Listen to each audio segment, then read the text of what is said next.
Today's historical events programme में आपका स्वागत है। आज है 24 अप्रैल और आप देख रहे हैं पारस पाठशाला। आइए देखते हैं आज ही के दिन इतिहास में घटित होने वाली प्रमुख घटनाओं के विषय में। आज ही के दिन 1815 में भारतीय सेना की पहली और सबसे ताकतवर बटालियन मानी जाने वाली गोरखा रेजिमेंट की हिमाचल प्रदेश में नींव रखी गई थी। आज ही के दिन सन 1877 में रूस ने ऑटोमन साम्राज्य के खिलाफ जंग का ऐलान किया। आज ही के दिन 1970 में पहला चाइनीज सैटेलाइट डांग फांग होंग लॉन्च किया गया। आज ही के दिन 1972 में भारत के मशहूर पेंटर जैमिनी राय का निधन हुआ। आज ही के दिन 1973 में विश्व के महान क्रिकेटरों में से एक सचिन तेंदुलकर का जन्म मुंबई में हुआ। यह भारत का सर्वोच्च नागरिक सम्मान भारत रत्न पाने वाले प्रथम खिलाड़ी हैं। इन्होंने अपने अंतर्राष्ट्रीय खेल जीवन की शुरू 1989 में पाकिस्तान के विरुद्ध कराची से की। आज ही के दिन 1974 में राष्ट्र कवि रामधारी सिंह दिनकर का निधन हुआ था। राष्ट्रीय भावों से ओतप्रोत काव्यधारा को प्रवाहित करने वाले दिनकर जी को भारत सरकार द्वारा पद्म विभूषण से अलंकृत किया। आज ही के दिन 2010 में पहली बार पंचायती राज दिवस मनाया गया। आज ही के दिन 2013 में बांग्लादेश के ढाका में एक बिल्डिंग के ढहने से करीब 1100 से अधिक लोगों की मृत्यु और 2500 से ज़्यादा लोग घायल हुए थे। अब आइए देखते हैं आज का विशेष। आज के विशेष का विषय है राष्ट्रीय पंचायती राज दिवस।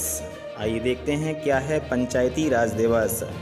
2010 में पहली बार पंचायती राज दिवस मनाने के बाद प्रतिवर्ष 24 अप्रैल को राष्ट्रीय पंचायती दिवस मनाया जाता है।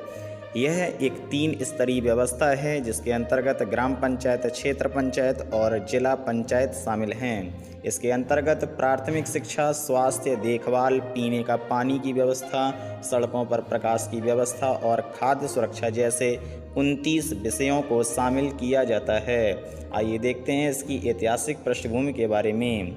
देश में ग्राम स्वराज को स्थापित करने का सपना गांधी जी का था।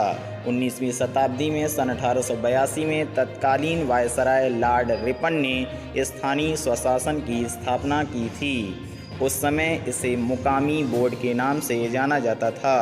बाद में 1957 में बलवंत राय मेहता समिति की सिफारिश के बाद 2 अक्टूबर 1959 को प्रथम प्रधानमंत्री पंडित जवाहरलाल नेहरू ने राजस्थान के नागौर जिले में पंचायती राज की नींव डाली। आइए देखते हैं इसके उद्देश्य के बारे में। पंचायती राज व्यवस्था का उद्देश्य सत्ता का विकेंद्रीकरण करना है, अर्थात वंचित वर्ग समूहों को सत्ता में भागीदार बनाना है। आइए देखते हैं इसके संवैधानिक प्रावधान के बारे में। 73वें संविधान संशोधन 1992 के द्वारा पंचायती राज को संवैधानिक मान्यता मिली।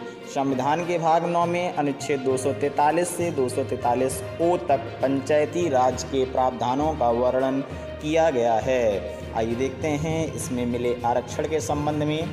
पंचायती राज व्यवस्था के अंतर्गत अनुसूचित जाति और अनुसूचित जनजाति के लिए उनकी आबादी के हिसाब से आरक्षण देने का प्रावधान है, जबकि महिलाओं को इस व्यवस्था में 33% आरक्षण प्रदान किया गया है। साथ ही आपको बता दें कि बिहार समेत 20 राज्यों ने महिलाओं के आरक्षण को 33% से बढ़ाकर 50% कर दिया है।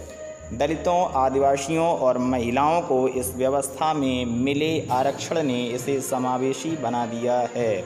आइए देखते हैं इसके महत्व के बारे में। केंद्र और राज्य सरकार द्वारा प्रायोजित कल्याणकारी कार्यक्रमों अर्थात योजनाओं को ठीक तरह से क्रियान्वयन करने में पंचायती राज व्यवस्था की भूमिका काफ़ी अहम है। आइए देखते हैं इससे जुड़े अन्य तथ्यों के संबंध में। पंचायतों को प्रत्यक्ष रूप से फंड न मिलने के कारण इनके काम में देरी होती है। वित्तीय सहायता के लिए पंचायतें केंद्र एवं राज्य सरकार तथा MP लेड और MLA लेड में मिले फंड के लिए सांसदों एवं विधायकों पर निर्भर रहती हैं। हालांकि इस क्षेत्र में सुधार के लिए प्रयास किए जा रहे हैं ताकि पंचायतों की आत्मनिर्भरता बढ़ सके। अब आइए जानते हैं आज का रोचक तथ्य। आज का रोचक तथ्य है जुगनू रात में चमकते हैं क्यों।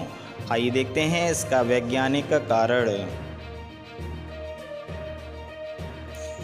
ग्रामीण क्षेत्रों में रात के समय अक्सर जुगनुओं को चमकते हुए देखा जा सकता है। यह चमक उसके शरीर के पिछले भाग में होती है। यह रोशनी जुगनू के शरीर में होने वाली रासायनिक क्रिया के कारण उत्पन्न होती है। इस क्रिया में ल्यूसीफेरस और ल्यूसीफेरिन नामक प्रोटीन का निर्माण होता है और जब यह प्रोटीन ऑक्सीजन के संपर्क में आती हैं तो रोशनी पैदा करते हैं।